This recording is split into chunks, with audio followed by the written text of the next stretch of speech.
Yeah, we're almost out of time. But Vivek, given where things are in the polls, and you pitched yourself as a realist and a common sense conservative, and I think quite effectively, just rhetorically and substantively, but you're trailing DeSantis, Trump, and Nikki Haley.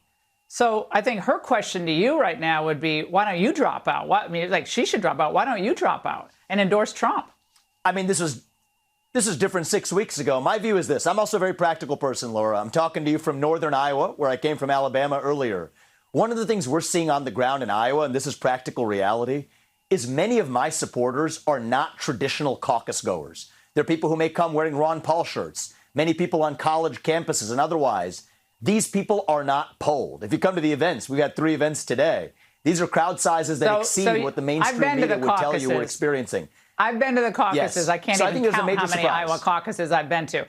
So you're saying tonight that there's going to be a groundswell of support for you at the Iowa caucuses? There's going to be a groundswell, and that's going to propel you to a first or second place finish? It's going to shatter the expectations. I think we're going to shatter the expectations that have been set for us. So I like where we sit. If you're a Republican and you are on Fox News and even the Fox host is suggesting that you drop out, I'd say that's probably not a great moment for your campaign. Here, Vivek Ramaswamy is getting less than ideal treatment from Laura Ingraham, but let's be clear, it's not in the slightest limited to Laura Ingraham. In fact, Fox News spent all day making it abundantly clear that the honeymoon with this Donald Trump light was over. For candidates who continue saying that Americans deserve better as we discuss policy issues, it's frankly disappointing and unpalatable that we keep being subjected to what I see has become behavior as a court jester. And when Vivek talked about, wisdom versus experience, is it hubris where he thinks the wisdom is himself? Like, there has to be a line drawn.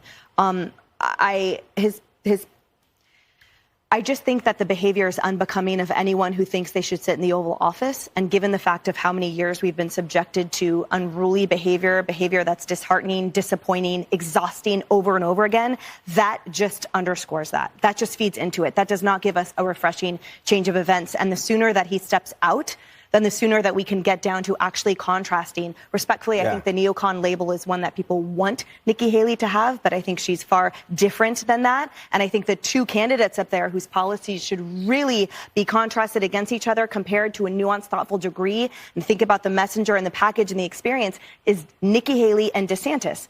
And Vivek Ramaswamy, I think we always talk about all comers are welcome in the Republican Party. Great diverse field. The first debate in August, you watched him and said, okay, well, give this guy a shot. He's like your sister's new boyfriend. You're excited. He's coming over for Thanksgiving. He's rich. He's an entrepreneur. He's going to bring some really interesting, expensive food. And you're coming up on New Year's Eve and you're trying to concoct what kind of illness you're going to have, just so you don't have to spend the night with him. Yeah. Well, that's where we are with perfect him. analogy. Good analogy. In fact, the hostility wasn't limited to discussion about him. It was also apparent during discussion with him. Here's what I can only generously describe as a train wreck for Vivek while speaking with Brian Kilmeade. Are you comfortable giving up Eastern Europe? Because they're already taking Moldova, already making moves on the Baltic already. They're taking more and more pieces of Georgia. Tell you what I'm not comfortable and all with. we've done is sit there and send blankets and MREs, and we got an invasion. So what is going to be next? Because we have no idea how Ukraine has spent $200 billion of our money. We're forking over more taxpayer money. Do you see how they fight? These guys are the best fighters in the world. And I'm not going to stand for that. Ukrainians are probably the best fighters in the world. Ukraine is not some democracy. Ukraine is fighting for their sovereignty.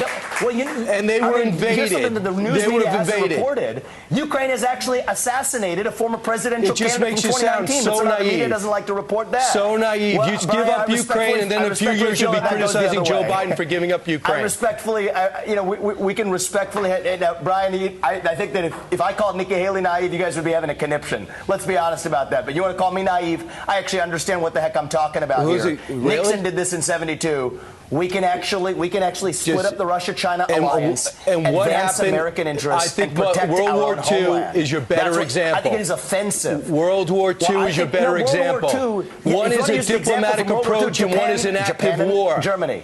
All right. If you could have split up Japan and Germany, then I do think that you actually have a good example Really? in World War II. You were going If to you could have convince split up that Hitler not axis, to that go would have with been a better for the fascist world. nation? And I'm not talking about convincing anybody, Brian, but the fact of the matter is I think it is offensive that people would sooner use $200 billion of our resources to protect some other nation's foreign border that's not a democracy, when in fact we're not even doing that effectively. You can do both. It's not either or. We're doing neither. It's neither. It's not either or. And that's the fact of the matter. And I think this neocon wisdom needs to be relegated. No, forget to the dustbins of neocon history where it wisdom. No one belongs. buys into that. Just give I up agree with Eastern you to Europe. forget it, Just give actually. up Eastern Europe. Why Iraq not? and Afghanistan, look at those results. The same people that took it to Iraq and Afghanistan are trying to do this again in Ukraine, and it's already been a disaster. Time for the neocons not to admit one it soldier and is move there. on Not and protect one this American country, soldier is there. Something they have done. Well, Lloyd Just Austin threatened earlier this week that we are going to send our troops unless we pass that aid package, actually. So, Brian, you mark my words. Listen to Lloyd Austin, who's advancing the same policies as Nikki He's Haley saying he's going to Rowe. send That's troops exactly if they what's move coming to a ahead. NATO nation, not to Ukraine. Pay attention. He expressly said that it's going to require sending troops if we don't actually pass we have to the go. Ukraine He aid. said if so they I think take that a this NATO is nation. boneheaded foreign policy. And I think that the hard answer is that we need to protect Americans. That's the answer. Thank you so much for joining the program. So look, it's clear that Fox recognizes that having an unlikable, uncharismatic, blowhard conspiracy theorist representing their party on the campaign trail probably isn't great for optics. Although I could argue that it's not like they haven't fully embraced certain other blowhard conspiracy theorists. But now they've very obviously gotten the marching orders that they need to tear him down, and that's exactly what they're doing. In a normal world, with a normal news organization, the last thing these people would seek to do is put their fingers on the scale. But this isn't a normal world, and Fox isn't a normal news organization. And so rather than, oh, I don't know, report the news, Fox has decided to instead become the news by taking it upon themselves to whip up hostility toward Vivek. And again, that's not to say that Vivek doesn't deserve it, because he obviously does, but Fox is just as hackish as Vivek is by virtue of doing what they're doing. So the takeaway here is simple. There is a rot that has thoroughly pervaded the Republican Party, that has pervaded its presidential candidates, who spew conspiratorial nonsense to the entire base, and that has pervaded its media apparatus, who view themselves not as neutral arbiters and fact-finders, but rather political players and propagandists. The fact that Vivek Ramaswamy even has gotten this far is a testament to that very rot, meaning that if Fox News is upset that he's gained traction, it's only got itself to blame. They made their bed, now it's time to lie in it. Before you go, I need some help. Please subscribe to the channel and do your part to help grow the progressive media ecosystem. I don't do sponsorships or paid ads, I won't ask for money, but just subscribing to this channel goes a really long way, and it helps get the message out to more people. The subscribe button is right here on the screen. You can also subscribe to my Spanish language channel, which I made to reach those crucial Spanish-speaking voters. That link is on the screen too. And finally, if you want to listen to my audio podcast, you can follow that link as well. Thanks so much for watching.